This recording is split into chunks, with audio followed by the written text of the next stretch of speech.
Sedilo, Sorradile, Nughedu Santa Vittoria, Olzaio, Ottana, Noragugu, Messilano, Sbolottana, Illorai, Orani, Orotelli e Sarule sono i 12 comuni che quest'anno sono stati interessati dall'invasione delle cavallette che hanno mandato in fumo la produzione agricola di diverse aziende.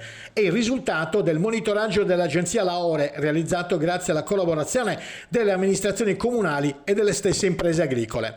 Entro il 1° settembre prossimo le aziende agricole dovranno compilare un modulo che troveranno nel proprio comune in cui segnalano i danni subiti nelle proprie aziende, ha sottolineato il presidente di Coldiretti Nuoro Gliastra, Leonardo Salis. Questo serve per completare il monitoraggio di Laore e eventualmente integrarlo nel caso siano state omesse delle aziende e dei territori.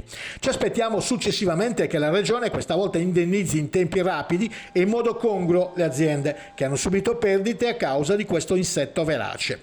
Moduli che dovranno essere poi inviati tramite PEC entro il 1° settembre al protocollo del proprio comune.